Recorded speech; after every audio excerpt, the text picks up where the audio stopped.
Welcome everybody to another episode of Get to Know a Theater. Today we're on the other side of Kitsap County. I guess is this the northern side of Kitsap County? We're in Port Gamble. Let me just say that. I'm here with Scott Snively, the artistic director of the Port Gamble Theater. This wonderful historic building and theater that we're going to talk about here in a little bit. Talk about Scott's history. Let's talk about his philosophy of programming and what we've got coming up here at the theater this year for the rest of this season, and then where he is with his schedule for next season. So, Scott, welcome to the show. Hey, nice to see you. Thanks for taking some time here. The rain has let up outside, so it's nice. We were able to dodge raindrops to get here, but because it would ruin our hair. Oh yeah, don't want that. So Port Gamble Theater. My first impression coming here last season was, boy, what a building! I mean, historic. It's a historic town. You can't get much more picturesque and historic than Port Gamble itself. But tell us a little bit about the history of the building itself, and then we'll get into the theater. Certainly. Well, the town was developed by some folks from my home state of Maine. And they made it to design exactly to reflect their home in Eastport, Maine, or what we refer to as Down East Maine. And so when I first drove in here years ago, moving out, I'm like, why does this feel normal? And discovered over time. The theater had been a community site, obviously. They were jobbing in vaudeville acts from Seattle, part of the circuit for the logging groups and the folks working in the mill, the loggers out in the field. And they'd have their community voting here and do plays. They had a Shakespeare Society associated with the school. And then after a while, they started showing movies in here. And that's ended like around 1957, where it stopped completely. It was interesting to go into the booth, which is up behind me, and we walked in the first time, and there was a bottle of acetone and a packet of Lucky Strikes. And I'm like, okay, that's going to make a great story. The building was built in 1906, and I know that for a fact because off of your shoulder, you'll see the fire escape exit. When we were coming in, obviously we had to get up to fire code, and so the town cut a hole through there. And when they did, they worked from the inside out. And they got to the outside clapboards, and right there said, so-and-so Pope, September 9th, 1906. And that piece is over in the museum now. So we know exactly that this is an Edwardian and not a Victorian theater. Nice. And so we came in 2010, jobbing in, doing A Christmas Carol because our other spot was going through renovation, so we lost it. And I was living in town, and the town manager said, well, how would you like to do the show in the theater? And I said, the whole run? Yeah. All right, what will that cost me? Well, I'll pay for power. Well, how much is that? $200 a night? No, the whole time.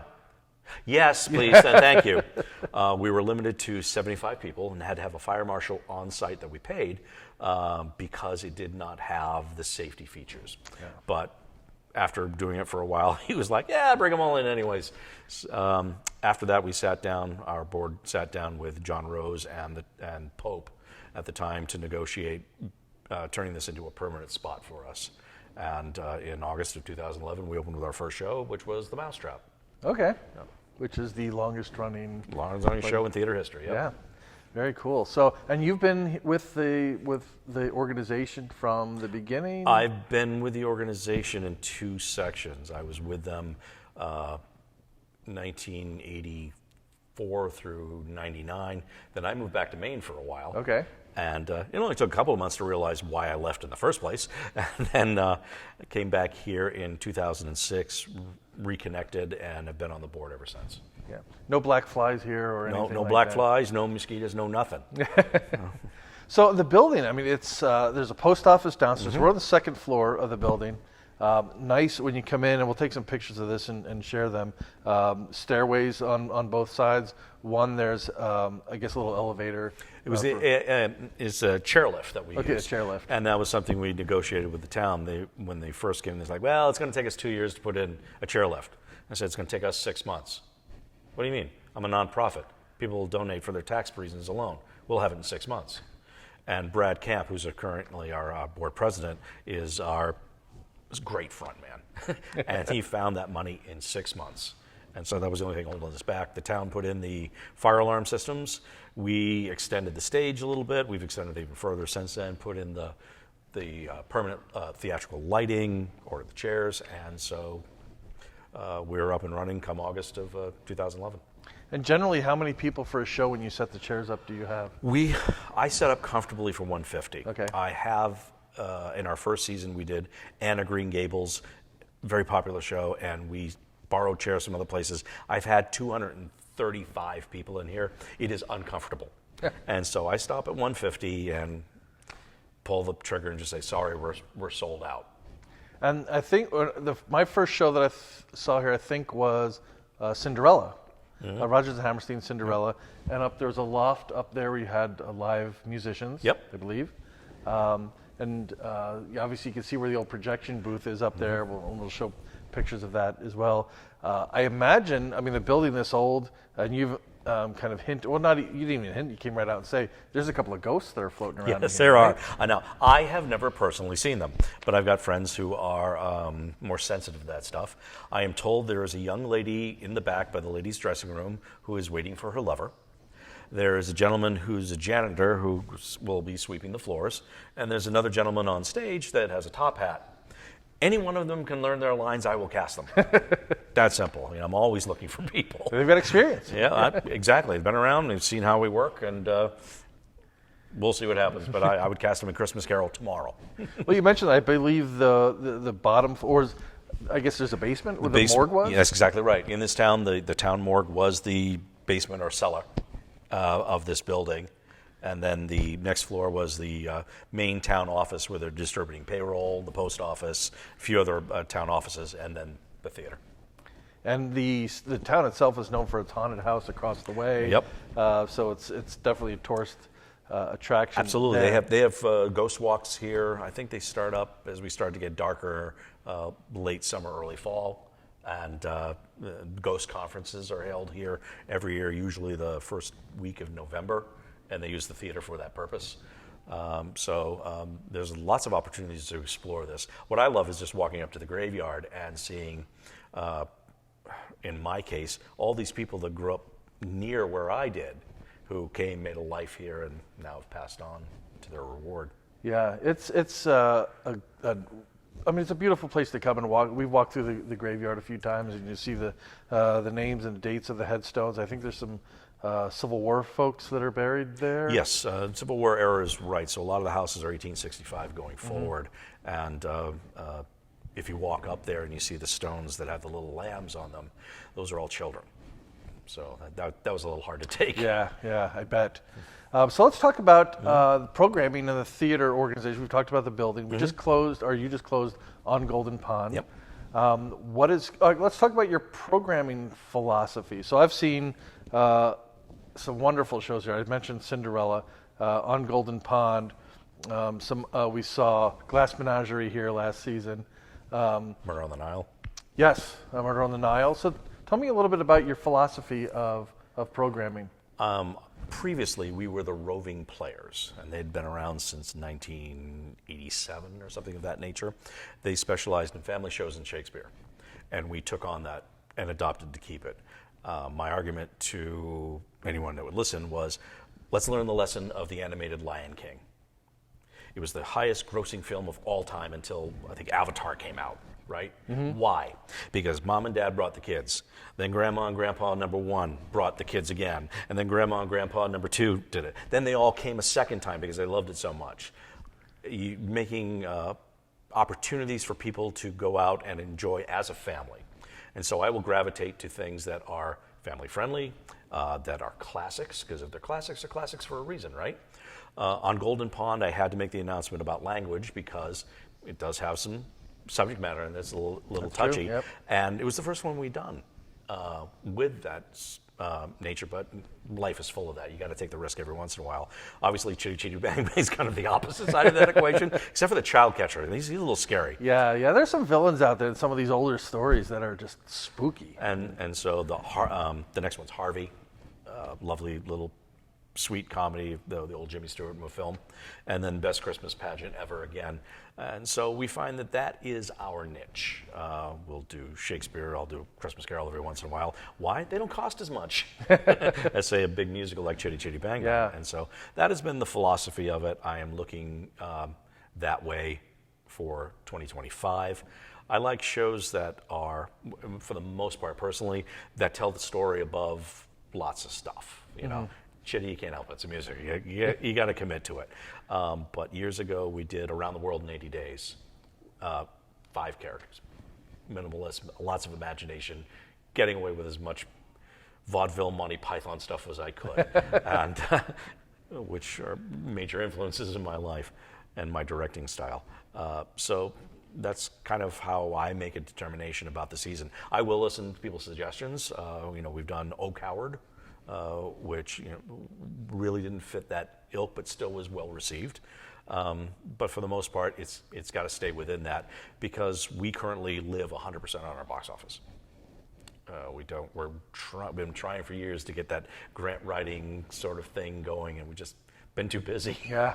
And so with a new board, which is fairly new board president, our goal is to start working in that direction.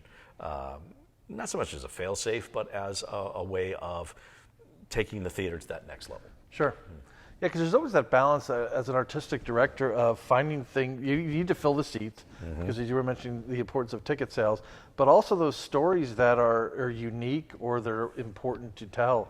And the one thing I've noticed about your programming is that, yes, even though you're doing classics, you're not necessarily doing the classics that everybody else is doing. I think other theaters have done Cinderella and others have done Glass Menagerie, but I've not seen On Golden Pond a lot around here. I've not seen the Murder on the Nile necessarily, when you're talking about some of the Agatha Christie stuff, especially. So you tend to, I think, put up the more unique shows or things that not everybody else is doing. We try, and I will take solicitations from other folks. You mentioned Death on the Nile. That was actually given to me by Jeffrey Bassett, who does a lot of Agatha Christie for Bremerton, and his name is synonymous with Agatha Christie. Exactly. Yeah. And he did Murder on the Orient Express, and I wanted to do it, and I went, I can't. I called him up and said, I want to see your show. Why? Because I can't figure out how to get that train on stage. I can't, my imagination won't let me go to the next step. And they did it wonderfully. I really enjoyed their production. But he gave me Murder on the Nile. I went, well, I know the Death on the Nile. Was anything like that? Yeah, except it's not Perot. I was like, oh, all right, well, we'll do it. Perot's a lot of fun. I'd love to do him someday. But so I'll take suggestions from that. One of the shows I'm thinking about next year has been suggested to me. Other times I'll say, well, I remember that movie. I really liked it. Is there a play version of that? Oh, yes, there is. Or there's one I'm waiting for that's testing in Chicago. And the first minute The Notebook becomes available, I'm getting in line. But I'm not one to do those shows that are instantly released. Mamma Mia when it first came out, or Shrek, or whatever. It's just like there are a lot of theaters in this area, and a lot of them do that stuff really, really well. I'm like, great, that's your niche. I'm going to stay in our lane here and just see what we can do. Well, let's talk a little bit about what's behind us here. Chitty Chitty Bang Bang is up next. When does that open? That opens mid-July. Okay. After the 4th of July holiday, and runs through early August. So 3 weekends is normal, 10 performances. And so what you see behind here is the vast majority of the set that we went and purchased from another organization, because this would have been Herculean to try and get it all built. We still have the car to build. We still have drops and back to paint, small props, all the little toot sweet horns. There's a lot to do, and gather an orchestra and get the actors and stuff. We started really early with this particular one. Normally I like an 11-week rehearsal process. Yeah. And this one we started months before that. Well, do you generally rehearse a musical a little bit longer than we haven't, but we've had to with this one. It's just so big, and so many moving parts, and so I'm thinking of a musical next year. I don't think I'll have to do that for it. Musicals are expensive, so they're very, very tricky to do. Where on Golden Pond's about $1,200 for 10 performances, this was nearly $8. Wow. For just royalties, and everybody gets paid up front now. Well, the nice thing is it's got a lot of name recognition. It's got a great history to it, and it is a great story. And I've never seen the stage version, which I'm looking forward to. Love the movie, so that'll be fun. It's just a little fun and escapism, and just come for the afternoon and enjoy it. And for people my age, it's like get over your fear of the child catcher, because he still affected me. The actor that played him in the movie was particularly frightening. Yeah. And so we've got a gimmick to help mirror that, but it's going to take me a while to get over it myself. See him in my dreams. So how close are you? And that closes out your season?